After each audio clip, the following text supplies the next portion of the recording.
دیکھیں، ایک ہوتا ہے باتیں کرنا، باتیں کرنے میں بھی کوشش کریں پہلے کسی بزرگ کی سنیں، کسی بڑے کی سنیں۔ یہ ضروری نہیں کہ بزرگ پڑھا لکھا ہی ہو، کئی دفعہ یہ بھی ہوتا ہے کہ والد صاحب ان پڑھ ہیں، بیٹا انجینئر ہو گیا ہے۔ اب کوئی بندہ رشتہ دار تھا، اس نے مشورہ مانگا ہے کہ میں نے یہ مکان بنانا ہے، چھت ڈالنا ہے، تو میں 10 فٹ پہ ڈال لوں یا 14 فٹ پہ ڈالوں؟ تو والد صاحب مشورہ دینے لگے تھے، تو اگر بیٹا بول پڑے کہ ابا جی آپ تو پڑھے نہیں، میں تو انجینئر ہوں، آپ چپ کر جائیں، تو میرے خیال میں یہ اس کی بے ادبی ہے۔ اس کو چاہیے تھا والد صاحب کو بات کر لینے دیتا، اور بات کر لینے دینے کے بعد پھر وہ کہتا کہ جناب آپ بھی ٹھیک کہہ رہے ہوں گے تجربے کی روشنی میں، پر جو میں نے پڑھا ہے اور جو میں نے سیکھا ہے اور جو میرے سمجھ میں آیا ہے وہ یہ ہے۔ کچھ لوگ زیادہ سمجھدار ہیں، وہ بولنے نہیں دیتے، وہ ساری باتیں کر جاتے ہیں، خود ہی سب کچھ بیان کر جاتے ہیں، سوال بھی اپنا، جواب بھی ان کا اپنا، معاشرہ پڑھا بھی انہوں نے سارا ہی ہے، سمجھ بھی انہیں ساری ہے، یعنی ساری بات ہی خود سنا کے وہ کہتے ہیں جی ویسے ہمیں پتہ تو ہے، ہونا تو یہی ہے، پتہ تو ہمیں ہے ہوتا کیا ہے، لیکن چلے آئے ہیں تو آپ بھی کچھ بتا دیں۔ تو کئی دفعہ دل کرتا ہے کہ بندہ ان سے کہ میاں جب سارا پتہ ہی ہے تو پھر فیصلہ بھی لے لینا چاہیے تھا، پھر آپ کو کوئی ڈیسیژن کر لینا چاہیے تھا، پھر کہیں آنے جانے کی ضرورت کیا تھی؟ یہ چیزیں انسان کو اخلاقی کمزوری میں مبتلا کرتی ہیں۔ میرے نبی پاک صلی اللہ علیہ وسلم دیکھیے سمجھاتے کس طرح سے ہیں۔ 3 صحابی حضور کی بارگاہ میں حاضر ہوئے، حضرت سیدنا مہیثہ بن مسعود، حضرت خویصہ بن مسعود، حضرت عبد الرحمن بن سہل۔ حضرت عبد الرحمن بن سہل جو تھے وہ ان سب سے عمر میں چھوٹے تھے، یہ 2 بڑے تھے۔ تو عبد الرحمن بن سہل تھے چھوٹے، پر انہوں نے بات پہلے کرنی شروع کر دی، اور جب وہ بات پہلے گفتگو شروع کر رہے تھے اور گفتگو بڑھ بڑھ کے کرنا چاہ رہے تھے، آگے بڑھ رہے تھے، خیال کر رہے تھے کہ مجھے بات پہلے کرنی چاہیے، اب بات ہی کرنی تھی نا، کوئی حرج نہیں ہے پہلے چھوٹا کر لے، کوئی مسئلہ۔ اگر آپ دوسرے نقطہ نظر سے دیکھیں گے تو کوئی حرج تو نہیں، ٹھیک ہے پہلے چھوٹا بات سنا لے۔ بہو نہیں بولنے دیتی کئی دفعہ، وہ کہتے پہلے میری سنو، داماد نہیں بولنے دیتا، اس کی مرضی ہے، بچے بیٹے نہیں بولنے دیتے، وہ کہتے ہیں ابا جی آپ تو تھے ہی نہیں، ہمیں زیادہ پتہ ہے، بول پڑتے ہیں، کیا کیا جائے۔ لیکن 3 صحابہ آئے ہیں، حضرت عبد الرحمن بن سہل چھوٹے تھے، انہوں نے بات حضور کو پہلے سنانی چاہیے، حضور تو سب کے نبی ہیں نا، اور سرکار نے تو سب پر کرم نوازی کرنی ہے، سننی ہے۔ وہ پہلے سنانے لگے تو حضور نے روک دیا، فرمایا آپ ذرا ٹھہر جائیں، ابھی آپ بات نہ کریں، پہلے بڑوں کو بات کر دیں۔ یہ تعلیم بیان فرمائی کہ گفتگو میں بڑوں کو پہلے موقع دیا جائے، بڑے کیا کہتے ہیں ان کی بات پہلے سنی جائے گی، ان سے پہلے پوچھا جائے گا کہ معاملہ کیا ہے۔ ہم بزرگوں کو موقع ہی نہیں دیتے۔ میں بڑے درد کے ساتھ یہ بات عرض کرتا ہوں، ہمارے نوجوانوں نے بزرگوں کو ریٹائر کر کے کونوں کے ساتھ لگا دیا، کوئی مشورہ نہیں کرتے، فیصلے کر کے بتاتے ہیں۔ اگر بزرگوں کی رائے کبھی لی جائے، میرے ابا جی کبھی شام کو نکلتے وقت میں یا میرا کوئی بھائی کہتا نا کہ کہیں کام سے جا رہے ہیں، تو والد صاحب فرمایا کرتے پوچھ کے چلے ہو کہ 10 کے چلے ہو؟ نہیں سمجھ آئی بات، پوچھ کے چلے ہو کہ؟ تو وہ پوچھتے ابا جی یہ پوچھ کے 10 کے دا کی فرق ہے؟ تو والد صاحب فرماتے کہ پوچھ کے جانے دا مطلب ہے کہ جے تسی اجازت دیندے ہو تے جائیے۔ کہنے نے پتر پھر شاید میں تانوں آکھاں کہ رات پہ گئی ہے، شام ہو گئی ہے، میرا دل نہیں، تسی باہر نکلو، تو جے تسی صرف 10 کے چلے ہو تے پھر اساں کی کر لینا ہے؟ پھر تو تساں فیصلہ کر لیا، ہن تساں آج کل بوڑھے چپ کر گئے ہیں۔ میں درد سے بات کرتا ہوں، بزرگ خاموش ہو گئے، اس لیے کہ بچے پوچھ کے نہیں جاتے، بچے بتا کے جاتے ہیں۔ وہ کہتے ہیں میں جا رہا ہوں، انہوں نے فیصلہ کر لیا، طے کر لیا ہے جانا ہے۔ اگر کبھی ان سے پوچھا جائے، اگر ان کو احترام دیا جائے، میں بڑی دفعہ کہتا ہوں، پھر کہتا ہوں کہ شاگرد پجاروں پہ بیٹھا ہو نا اور پی ایچ ڈی کر گیا ہو، اور استاد میٹرک پی ٹی سی ہو اور ابھی بھی سائیکل ہی چلاتا ہو، تو آئے کبھی رستے میں ملاقات ہو جائے شاگرد کی استاد سے، اور شاگرد پجاروں سائڈ پہ کھڑی کر کے اپنے استاد صاحب کو پہلے سلوٹ کرے، اور پھر وہ کہے کہ استاد جی لڑکا لے آتا ہے سائیکل، آپ پجاروں پہ بیٹھے، میں گھر چھوڑا ہوں آپ کو۔ استاد صاحب نے جانا بعد میں سائیکل پہ ہی ہے۔ ان کا نہیں بیٹا اللہ تیرا بھلا کرے، اللہ تجھے اور لمبی عمر دے، اللہ تجھے اور ترقیاں دے۔ اس نے سائیکل پہ ہی دوبارہ بیٹھنا ہے۔ لیکن جب وہ استاد دوبارہ سائیکل پہ بیٹھتا ہے تو اسے یوں محسوس ہوتا ہے کہ میرا سائیکل پجاروں سے مہنگا ہے، کیونکہ پجاروں تو سلوٹ کرتی ہے میرے سائیکل کو۔ لیکن کبھی غریب استاد کے قریب سے امیر شاگرد گزر جائے تو تکلیف ضرور ہوتی ہے کہ یار تو میرے پاس سامنے پھٹی پہ بیٹھ کے پڑھتا تھا اور آج تو کہاں پہنچ گیا ہے۔ جب ہم احترام کرتے ہیں تو سوسائٹی میں قدریں بڑھتی ہیں یار۔ لوگوں کو کیا مثلاً فرق پڑے گا اگر آپ اماں کو راضی کر لیں؟ کیا ہوگا؟ ماں بیچاری کی ساری زندگی پردے ڈالتے بیت گئی۔ ابا نے آ کے پوچھا کہاں گیا وہ کہتی ادھر ہی تھا، مجھے بتا کے کہ ابھی آ جائے گا، وہ مجھے کہہ گیا تھا کہ میں نہیں ادھر ہی تھا، کچھ بھی نہیں، ایسی کوئی بات ہی نہیں۔ ساری زندگی پردے ڈالتے بیت گئی۔ ابا کئی دفعہ گھر میں لڑائی کی، بیٹے کو مارا، اماں نے آگے بڑھ کے پتر کے حصے کی مار بھی کھائی، لیکن اسی بیٹے کی شادی کر دی تو اماں کو پتہ چلا کہ اوہو میں تو سمجھدار ہی نہیں تھی، میرا تو پتر مجھے کہہ رہا ہے اماں تو بھی تو کبھی سیانی ہو جایا کر دو، اگر وہ بولتی ہے تو ہی چپ کر جا۔ تو پھر اسے احساس ہوتا ہے کہ اوہو میں تو ساری زندگی بیوقوف رہی، میں تیرا دفاع کرتی رہی، تیرے حصے کے تھپڑ کھاتی رہی، اور مجھے آج تو نے بتایا کہ تو سیانی نہیں تھی، آج تو نے بتایا کہ تو عقل مندی نہیں تھی، اماں تجھے کیا پتا، میری بیوی کے سامنے تو ہی سیانی ہو جا۔ وہ ٹوٹ جاتی ہے، بکھر جاتی ہے، وہ کبھی پلٹ کے دیکھتی ہے تو اسے بڑے سارے زخم تازے ہو کے دکھائی دیتے ہیں، وہ یار میں ہی سیانی نہیں تھی۔ سنو نا، امام حسن رضی اللہ تعالیٰ عنہ فرماتے ہیں، امام حسن نے کوئی لمبا وقت نہیں اپنی والدہ کے ساتھ گزارا، چھوٹے تھے تو سیدہ فاطمہ الزہرا رضی اللہ تعالیٰ عنہ وصال کر گئیں، پر شیر خدا کے پتر کی بات دیکھیں۔ امام حسن کہتے ہیں لوگوں میں جب تھوڑا سا باشعور ہوا اور مجھے چیزیں تھوڑی سی دکھائی دینے لگی تو میں نے کبھی اپنی اماں کے ساتھ ایک پلیٹ میں کھانا نہیں کھایا تھا۔ حضور ساری دنیا کھاتی ہے تو آپ نے کیوں نہیں کھایا؟ تو فرماتے ڈر لگتا تھا کہ کہیں ایسا نہ ہو کہ جس لقمے کی طرف میری ماں اپنا ہاتھ بڑھائے کہیں میں نہ اٹھا لوں، بے ادبی نہ ہو جائے۔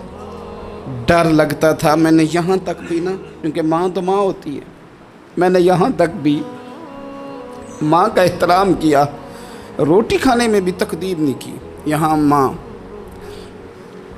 وہ کہتی ہے پیر صاحب انہوں دسیا جے نا کہ میں تانوں آکھیا سی، انہیں گلاں چانوں آکھیا جے میرے نال بولے تے صحیح کرے، انہوں دسیو نا میرے نال بگڑ جائے گا، انہوں آکھیا جے نا میں تانوں شکایت لائی، پر نہ انہوں گلاں سمجھایا جے کہ میرے نال اچھی نہ بولیا کرے، میں تکلیف، انہوں آکھیو نا۔ او یار کیا کائنات میں حضور سے بڑا بھی کوئی ہے؟ لیکن حضرت حلیمہ سعدی آئی ہیں تو کیا میرے نبی اٹھ کے کھڑے نہیں ہو گئے؟ حضور نے اکرام دیا تو اکرام دینے سے قد بڑا ہوتا ہے، چھوٹا تو نہیں ہوتا۔ خدا را اپنے بڑوں کا اکرام کرنا سیکھیں۔ انہوں نے کسی نے آپ کو جگہ دی ہوگی، کسی نے آپ کو نوکری دی ہوگی، لیکن ماں باپ نے تو زندگی دے دی، اولاد کو جوانیاں دے دی، سارا کچھ دے دیا، اور بچے ہیں کہ سمجھتے نہیں۔ احترام کے جذبے اپنی طبیعت میں لائیں، بے ادب نہ بنیں، سوء ادب نہ کبھی کریں، آپ نہ کبھی کوئی ایسا کام نہ کریں جس سے نہ تکلیف بڑھے، جس سے آزمائش بڑھے۔ آپ احترام والے رہیں گے تو خود بھی سجے سنورے نکھرے رہیں گے۔ اپنے بزرگوں کو پہل کریں، بزرگوں کی طرف، یعنی آپ گھر کے اندر چھپا کے سیب اپنے کمرے میں نہ لے کے جائیں، چھپا کے چیزیں نہ رکھیں، بلکہ پہل کریں بوڑھے ابا سے، پہل کریں اپنی والدہ سے، وہاں سے آغاز کریں، آپ دیکھیں برکتیں کتنی ہوتی ہیں۔ میں کچھ باتیں مجھے لطف دیتی ہیں، میرے کچھ سنگی ہیں، 3 بھائی ہیں اکٹھے، مجھ سے بیعت ہیں، میرے ساتھ بڑا پیار کا رشتہ ہے، تو کبھی کبھی نہ خدمت کرنے کا دل کرتا ہے، ان میں سے کسی کا کہ چلیں حضرت صاحب آئے ہیں تو ہم کچھ نذرانہ پیش کریں، تو اپنے بڑے بھائی کو وہ تھماتے ہیں کہ جناب آپ یہ کام کریں۔ اللہ تعالیٰ کا شکر ہے میری جیب کم ہی خالی رہتی ہے، اس کا فضل رہتا ہے، لیکن وہ پیسے لینے سے زیادہ یا تحفہ لینے سے زیادہ یا پھول پکڑنے سے زیادہ اس بات کی مجھے خوشی ہوتی ہے کہ کتنے نرالے ہیں، بڑے کو آگے لگاتے ہیں تو برکت تو حاصل کرتے ہیں، اس لیے کہ برکتیں ہمیشہ بڑوں سے ہوتی ہیں، بڑوں سے ہمیشہ برکتیں۔ یہ پھول کا تحفہ بڑے بھائی کو دے کے جب آگے کیا جاتا ہے تو میرے دل کو اچھا لگتا ہے، مجھے قرار آتا ہے کہ یار یہ لہجہ ٹھیک ہے، یہ انداز یہ ٹھیک ہے۔ اپنے بڑوں کو آگے رکھیں، بڑوں کو کلام کرنے کا موقع پہلے دیں، گھر میں کوئی چیز لائیں تو تقدیم کریں۔ ہمارے ہاں نا اب جو استادی شاگردی آئی ہے نا، یہ بڑی خطرناک ہے۔ ہمارے ایک قاری صاحب تھے، ایک مدرسے میں پڑھاتے تھے، بڑا مارا کرتے تھے، اور میں انہیں مذاق بھی کرتا تھا، کبھی کبھی عذرائے محبت مزاح کرتا تھا۔ میں ان سے کہتا تھا قاری صاحب آپ شاید مار کھا کے پڑھیں اس لیے بچوں سے بدلہ لیتے ہیں۔ تو کچھ دن پہلے، کچھ عرصہ پہلے ملاقات ہوئی تو میں ان کے ادارے کے قریب سے گزر رہا تھا، تو میں نے ان کا نا وہ ڈیسک وغیرہ چیک کیا تو ان کے پاس نا چھوٹی علیحدہ ہوتی تھی، پائپ 2 قسم کے علیحدہ ہوتے تھے، پانی والا علیحدہ اور گیس والا علیحدہ، بڑا مارتے تھے بچوں کو۔ مجھے بھی اختلاف تھا اس بات سے، میں ان کو گزارش بھی کرتا تھا۔ تو میں گیا تو وہ جس طرح وہ خیر استاد کمال کے تھے، انہوں نے بڑے کامیاب حافظ تیار کیے، اور ویسے بھی بندہ بڑا بااصول، بڑے اچھے، بڑے نفیس۔ میں نے ان سے کہا کہ وہ خیر ہے، مطلب چھوٹیاں چھوٹیاں کدھر گئیں آپ کی؟ کہنے لگے حضرت صاحب نہ شاگرد رہے، نہ استاد رہے، نہ وہ ماں باپ رہے۔ کہنے لگے پتہ نہیں 2-4 سالوں میں کیا ہوا ہے۔ تو میں نے کہا آپ کو تو کوئی منع کاری نہیں، میں نے کئی دفعہ سمجھایا تھا، آپ باز نہیں آتے۔ کہتے تھے اب آ گیا ہوں، اس لیے کہ ایک کو چھڑی مار رہے ہوتے ہیں تو دوسرا ساتھ ویڈیو بنا رہا ہوتا ہے۔ پہلے طالب علم اس طرح کی توہین کا رویہ استادوں کے ساتھ نہیں کرتے تھے، وہ کہتے تھے جیسے بھی ہے فیض استاد سے لینا ہے۔ اب آپ ذرا گھور کے دیکھیں تو کہتے ہیں لاؤ کتابیں، جا رہا ہوں بڑے مدرسے، بڑے کالج، بڑے اسکول۔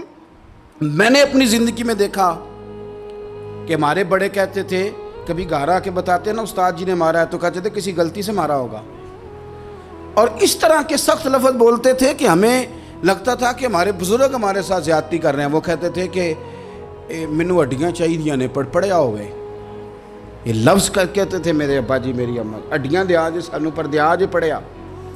اب کیا ماحول ہے، ڈر آتا ہے، بچے گھورتے ہیں۔ ان کی اماں آ کے کہتی ہے تو 8,000 کا مولوی ہے، میرا 1.25 کروڑ کا بچہ ہے، تیری طاقت کیسی ہوئی چودھری کے بچے کو ہاتھ لگانے کی؟ اتنی تیری جرت کہ تم نے میرے بیٹے کو ہاتھ لگایا ہے؟ کروں گی نا کل بندے اکٹھے تیری کراؤں گی چھوٹی مسجد سے، تو اتنی تیری طاقت کہ تو میرے بچے کو مارے۔ ہم نے نا پرموٹ کی چیزیں، پرموٹ۔ حضرت خواجہ حسن بصری رحمت اللہ علیہ فرمایا کرتے تھے ادب نہ ہو تو علم آ ہی نہیں سکتا، اس لیے کہ کتابیں رہنمائی کرتی ہیں، کتابوں کی ترجمانی تو استاد نے کرنی ہے۔ تو اگر آپ وہ احترام ہی نہیں ہے، وہ طبیعت ہی نہیں ہے، وہ ذوق ہی نہیں ہے، سیکھنے کا وہ خاص جذبہ ہی نہیں ہے۔ ہمارے اصحاب رحمت اللہ علیہ فرمایا کرتے تھے بہت سارے لوگ بڑے بڑے درویشوں کے پاس جا کے خالی آتے ہیں۔ حضور کیوں؟ فرماتے تھے اس لیے کہ کشکول سیدھا نہیں کرتے، پیالہ سیدھا نہ ہو تو خیرات آیا نہیں کرتے، ادب نہیں کرتے، احترام نہیں کرتے، پیالہ سیدھا نہیں کرتے۔ پیالہ سیدھا نہ ہو تو وہ تو جو دینا ہو وہ بھی نیچے گر جاتا ہے۔ احترام۔ ایک شخص نے نا حضرت سیدنا امیر معاویہ رضی اللہ تعالیٰ عنہ سے کہا کہ میں نے زیارت کرنی ہے حضرت امام حسین رضی اللہ تعالیٰ عنہ کی، مدینہ شریف جا رہا ہوں، میں نے ان کو پہلے دیکھا نہیں ہوا، تو مجھے بتائیے امام علی مقام رضی اللہ تعالیٰ عنہ کو میں کیسے پہچانوں گا؟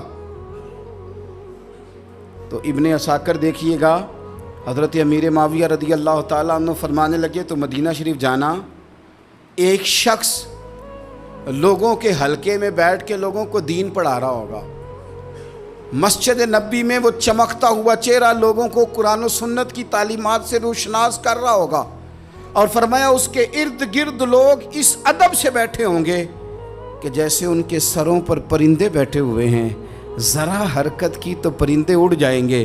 فرمایا جب وہ نورانیت والا ماحول تم دیکھو اور اتنے با ادب شاگردوں کے بیچ بیٹھی ہوئی ایک نورانی ہستی کو دیکھو تو سمجھ لینا وہی حسین ابن علی ہے، وہی ہے امام علی مقام امام حسین، کہ جو اس احترام کے ساتھ لوگوں کو انہوں نے آداب سکھائے ہیں، اس طرح انہوں نے لوگوں کو سمجھایا ہے کہ ان کے شاگردوں کا یہ رنگ ہے کہ وہ تو سر نہیں ہلاتے کہ کہیں پرندہ نہ اڑ جائے۔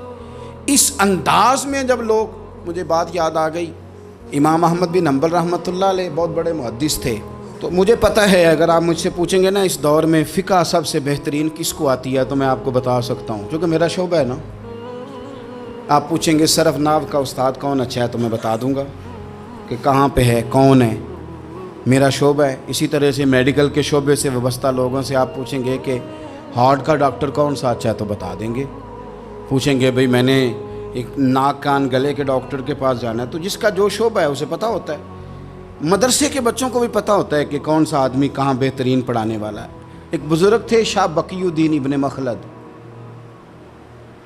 وہ کہتے ہیں مجھے پتہ چلا کہ اس دور میں نبی کریم علیہ السلام کی حدیث جو سب سے بہترین پڑھاتے ہیں وہ امام احمد بن حنبل ہیں۔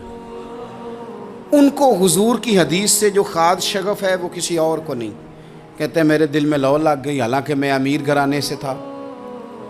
میں کشتی میں بیٹھا امام احمد بن حنبل کے پاس آنے کے لیے، رستے میں طوفان آ گیا، کشتی ہچکولے کھانے لگی، کسی طریقے سے ایک جزیرے کے ساتھ جا کے کشتی لگی، ٹوٹ گئی، بکھر گئی، میں جزیرے پہ اتر گیا، اور بھی کئی لوگ تھے۔ 1 مہینہ وہاں رہنا پڑا، بارشیں ختم ہوئی، موسم ٹھیک ہوا تو ایک کشتی دکھائی دی آتی ہوئی۔ فرماتے ہیں کہ وہ اس کشتی میں بیٹھا، دوبارہ بغداد گیا، مجھے سفر طے کرتے 2.5 مہینے گزر گئے، وہ جزیرے پہ مہینہ پتے کھا کے بھی گزارا کرنا پڑا۔ نکلا تھا علم حاصل کرنے، جب بغداد شریف پہنچا لوگوں سے پوچھا امام احمد بن حنبل کا مدرسہ کہاں ہے؟ انہوں نے کہا وہ مدرسہ تو بند ہو گیا ہے، وقت کا بادشاہ مخالف ہو گیا، مسجد مدرسہ سیل کر دیا۔ امام صاحب کہاں ہیں؟ کہا گھر کے اندر قید ہیں۔ ان کے گھر کو سب جیل بنا دیا، چاروں جانب پولیس کھڑی ہے، اور ویسے بھی بغداد میں کرفیو ہے، ہر چوک چوراہے میں پولیس والے کھڑے ہیں۔ شاہ بقی الدین کہتے ہیں اتنا کچھ سننے کے باوجود بھی میرا جذبہ ٹھنڈا نہیں ہوا۔ وہ مہینے میں سفر کی صحبتیں، گو سنا تھا کہ آستانہ یار دور ہے، پر ہم نے بھی ٹھان لی تھی کہ جانا، گو سنا تھا کہ آستانہ یار دور ہے، پر ہم نے یہ ٹھان لی تھی کہ جانا ضرور ہے۔ کہتے ہیں پہنچ گئے، اب پتہ چلا کہ کرفیو ہے، سڑکوں پہ پولیس کھڑی ہے، گلیوں میں چوکوں چوراہوں میں پہرے ہیں، امام صاحب تک تو جا کوئی نہیں سکتا۔ کہتے ہیں میں نے ایک شخص کی منت کی، میں نے کہا کسی طریقے گاڑی بتا، کہنے لگا میں اشارہ بھی نہیں کر سکتا، سخت حالات ہیں۔ وہ کوئی طریقہ، میں نے جب زیادہ تڑپ کے کہا تو وہ شخص کہنے لگا میں ان کے گھر کے قریب تجھے لے جاؤں گا اور گزرتے وقت صرف آنکھ کا اشارہ کروں گا۔ کہتے ہیں میں نے کہا یہ بھی ٹھیک ہے۔ ان کے گھر کے تیری تلاش میں پھرے نا ہم جنگل پہاڑ اور دشت میں، ان کے دروازے کے قریب اس نے اشارہ کیا۔ شاہ بقی الدین کہتے ہیں کہ میں گھر دے کے آ گیا واپس۔ اب میں سوچنے لگا کہ کیسے امام صاحب تک پہنچنا ہے، بڑی تجویزیں سوچیں، بڑی تجویزیں، کام والا بن جاؤں، پھیری لگانے لگ جاؤں۔ پھر سوچا کہ اگر میں کچھ بیچوں گا ریڑھی پہ رکھ کے تو کوئی خریدنے نکلے گا، کوئی نہیں نکلے گا، کس طرح کروں، کیا کروں، بڑی سوچیں۔ بالآخر میں نے طے کیا، اللہ اکبر، میں نے نہ کپڑے پھاڑ لیے، امامہ اتار دیا۔ فرماتے ہیں کہ ایک پیالہ مٹی کا خرید کے گلے میں رسی سے باندھ لیا، اور امام احمد بن حنبل کی 3 گلیوں پیچھے میں نے دروازہ صدا لگانی شروع کی، فقیر ہوں، اللہ کے نام پہ لینے آیا ہوں۔ کہتے ہیں 1 دینار مانگتے مانگتے مانگتے مانگتے آزم یار مناؤن دی خاطر اساں کی پیز وٹائے۔ کہتے ہیں مانگتے مانگتے نا میں امام احمد بن حنبل کے دروازے تک آیا، امیر گھر کا بچہ تھا، بڑے پیسے جیب میں ہوتے تھے۔ امام کے دروازے پہ صدا لگائی، کوئی ہے اللہ کے نام پہ دینے والا؟ کہتے ہیں وہ نور بھرا دروازہ کھلا، ایک گورے مکھڑے والا، سفید داڑھی والا، سونے امامے والا، چمکدار آنکھیں، نورانی شباہت۔ کہتے امام احمد بن حنبل باہر آئے اور جیسے ہی 1 دینار میرے پیالے میں ڈالنے لگے تو میں نے ہاتھ چوم کے کہا سونیا تیرے قربان جاؤں، میں دینار لینے نہیں آیا، محمد عربی کی حدیثیں سننے آیا ہوں۔ کہتے ہیں امام کی بھی آنکھیں کھل گئیں، کہنے لگے اس حال میں آزم یار مناؤن دی خاطر اساں کی پیس بٹائے کہ حضور کیا کرتا، یہی ایک طریقہ رہ گیا تھا، میں تو کہاں سے چلا ہوں، کہاں پہنچا ہوں، کیا کروں؟ امام صاحب فرمانے لگے پھر میں بھی بڑے دنوں سے پریشان تھا، کوئی سیکھنے والا نہیں مل رہا تھا، تو مل گیا۔ کہنے لگا حضور میں روز آ جاؤں فقیر بن کے، آپ جتنا چاہیں 2 4 5 منٹ میں مجھے حدیثیں سنا دیں، میں اگلے دن یاد کر آیا کروں۔ کہتے 2 سال لگ گئے، شاگرد کہاں ملیں گے ایسے، کہاں مرید ملیں گے، گزر گیا دور۔ کہتے ہیں کہ میں نا ہر روز فقیر بن کے جاتا، 3 گلیاں پیچھے مانگنا شروع کرتا، کوئی شک نہ کرے۔ 2 سال دروازے پہ جاتا، آگے پیالہ کرتا، امام 1 دینار ڈالتے اور مصطفیٰ کی حدیثیں سناتے۔ کہتے ہیں حالات بدل گئے، 2 سال کے بعد حکومت بدل گئی، امام کا مدرسہ بحال ہو گیا، رش ہو گیا۔ بادشاہ بڑا عقیدت مند تھا، جو نیا آیا اس نے بڑا کر کے ادارہ بنا کے دیا۔ جس دن میں گیا تو رش لگا ہوا تھا۔ کہتے ہیں حالات بدلے تو ہم نے بھی کپڑے بدلے، ہم نے بھی دوبارہ سے دستار باندھی، اور کہتے ہیں بڑے لوگ بیٹھے ہوئے تھے، میں جب داخل ہوا نا تو امام اٹھ کے کھڑے ہوئے۔ آپ فرمانے لگے پتر ادھر آ، تو آگے آ کے بیٹھ، لوگ دین سیکھنے آتے ہیں، تو فقیر بن کے مانگنے آیا تھا، اور میں بھی باقیوں کو پڑھایا کرتا تھا، تجھے میں دیا کرتا تھا، اور اب باقی پڑھا کریں گے، تجھے دیا جائے گا، اور آج تجھے سینے سے نکال کے دیا کروں گا۔ زمانے بدل گئے، حالات بدل گئے، وہ شخص چلا گیا، کون حکمران تھا کون نہیں تھا، لیکن استاد شاگرد کے ادب کی داستان قیامت تک باقی رہے گی۔ یہ قیامت، جب طبیعتوں میں احترام ہوتا ہے، جب ادب ہوتا ہے۔ آپ کو پتہ ہے نبی پاک صلی اللہ علیہ وسلم کو یہ ادب کتنا پیارا ہے۔ نبی پاک علیہ السلام اس احترام کے جذبے کو کتنا پسند کرتے ہیں۔ اللہ کے پیارے رسول صلی اللہ تعالیٰ علیہ وسلم اس جذبہ احترام سے کتنے راضی ہوتے ہیں۔ حضور کس قدر زیادہ چاہتے ہیں کہ میری امت ادب والی بنے۔ نبی پاک علیہ السلام ادب والے لوگوں کے بارے میں اتنے راضی ہیں، اتنے راضی ہیں، اتنے خوش ہیں، حضور اتنا نوازتے ہیں۔ میں نے یہ حدیث پڑھی تو یوں لگا کہ جیسے روح وجد کرنے لگی ہے۔ بہقی میں امام بہقی نے لکھی ہے، اللہ کے پیارے رسول علیہ السلام فرماتے ہیں جو چھوٹے پر شفقت کرے اور بڑے کا احترام کرے، اللہ اسے جنت میں میری سنگت عطا فرمائے گا۔ یہ میرے قرب کا ذریعہ ہے، یہ چیز میرا قرب ملے گا۔ شرط یہ ہے کہ ادب والے بن کے آؤ، احترام والے بن کے آؤ، کبھی بھی سوء ادب نہ کریں، کبھی کسی مقام پر بھی بے ادبی نہ کریں، آپ اپنا ذائقہ کبھی تبدیل نہ کریں۔ امام احمد بن حنبل ایک جگہ وضو کر رہے تھے، ایک شخص کہتا ہے میں نے ساری زندگی گناہوں میں گزار دی تھی۔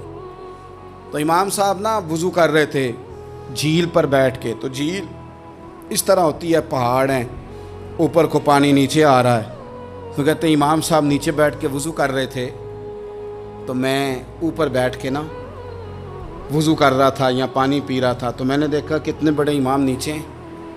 کہتا ہے میں نا میرے دل میں خیال ہے یار میں ساری زندگی غلط کاموں میں گزاری ہے، پر جو بھی ہے یہ رسول اللہ کے دین کے عالم ہے۔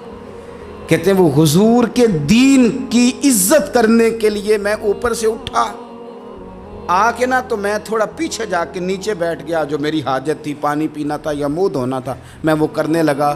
کہتے ہیں امام صاحب نے پھر یوں نظر میری طرف دیکھی، پتہ نہیں انہوں نے کیا دعا دی کہ رب نے مجھے توبہ کی توفیق عطا فرما۔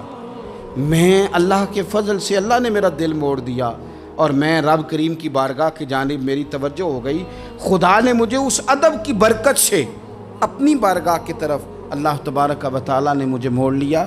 بے ادبی تو بندے کو کفر تک لے جاتی ہے، بے ادبی تو کفر تک لے جاتی ہے۔ اگر بندہ بے ادب ہوتا اللہ رسول کی بے ادبی تک پہنچ جائے تو دور نکل گیا، لیکن یہاں باقاعدہ بے ادبی کو پروموٹ کیا جا رہا ہے۔ کبھی بھی بے ادب نہ بنے، ادب والے رہیں، ادب والے بن کے جئیں، ادب والے بن کے دنیا سے جائیں۔ وہ درویش نے کہا تھا کہ بے ادباں مقصود نہ حاصل، نہ درگاہ ٹوئی، بانج ادب دے محمد بخشا، توڑ نہیں چڑھیا کوئی۔ آخر دعوایا ان الحمدللہ۔